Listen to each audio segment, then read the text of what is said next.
Regardons sur quelques exemples comment calculer simplement le flux d'un champ magnétique au travers d'un circuit.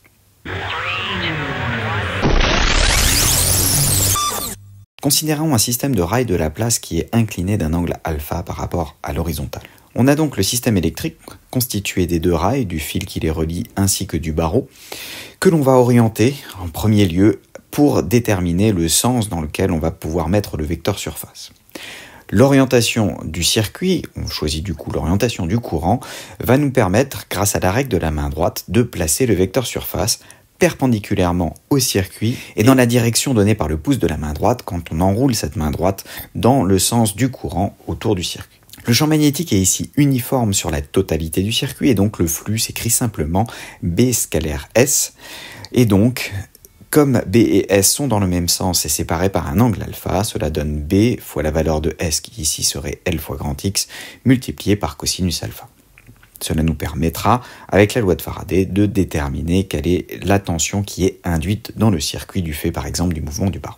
Dans cet autre exemple, on considère une bobine parcourue par un courant grand I et qui produit un champ magnétique qui sera uniforme à l'intérieur de la bobine. On va essayer d'illustrer le fait que le flux n'est à calculer que dans la zone où le champ magnétique est non nul. On place autour de cette bobine plusieurs spires qui sont reliées entre elles, constituent une bobine très plate, et on essaye de calculer le flux du champ magnétique créé par la bobine à l'intérieur de ces spires. On considère une vue en regardant par la droite, et donc dans cette vue par la droite, vous avez la bobine centrale qui crée un champ magnétique qui du coup s'enfonce dans la feuille, et les spires externes qui, elles, si on les oriente dans le sens I donné ici, par la règle de la main droite, vous donnent un vecteur surface qui pointe en dehors de la feuille vers vous. Pour calculer le flux au travers d'une spire, il va falloir prendre B scalaire, le vecteur surface. Alors pas n'importe quel le vecteur surface, celui qui correspond à la surface seulement de la spire interne, puisque c'est le seul endroit où le champ magnétique B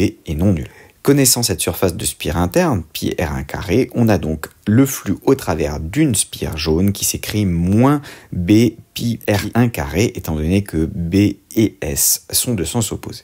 Si on a grand N spires jaunes enroulées autour de la bobine principale, le flux total sera simplement le produit de grand N fois le flux au travers d'une spire, puisque chaque spire voit le même champ magnétique et est orienté de la même manière. On aura donc un flux total de moins NB pi R1 carré. Terminons par un exemple où le champ n'est plus uniforme, et pas seulement uniforme sur un coin et nul ailleurs. On considère un fil vertical infini parcouru par un courant I. Dans cette configuration, le champ magnétique va s'écrire mu0i sur 2πr selon uθ. Il s'enroule autour du fil, toujours avec la règle de la main droite. Si l'on met le pouce selon I, alors le champ magnétique tourne en suivant la main droite qui s'enroule autour de ce fil. Si on place maintenant une spire rectangulaire de largeur petit a et de hauteur petit b, on commence par orienter cette spire, ce qui nous permet de placer le vecteur surface qui vient du coup vers vous, et on repère les zones de champ uniforme, ici des bandes de circuit verticales. On choisit de se placer bien sûr en coordonnées cylindriques. Ces bandes dans les coordonnées cylindriques ont une largeur dr et une hauteur petit b qui correspond à la hauteur de notre spire, et donc le vecteur surface élémentaire correspondant à cette petite bande verte va s'écrire ds égale moins dr fois b selon uθ, puisque ds sort de la feuille et dans cette zone-là, uθ rentre dans la feuille. Le flux magnétique élémentaire, dφ, va s'écrire le champ magnétique B créé par le fil scalaire l'élément de surface ds. Donc on se retrouve avec du moins mu0i sur 2πr fois bdr. Il ne reste plus qu'à sommer les différentes contributions pour toutes les bandes depuis un rayon R1 jusqu'à un rayon R1 plus A. On se retrouve avec une intégrale que l'on sait calculer relativement facilement et qui fait intervenir ici le logarithme de R1 plus A sur R1 avec tout ce qui était constant qui a pu être sorti de l'intégrale.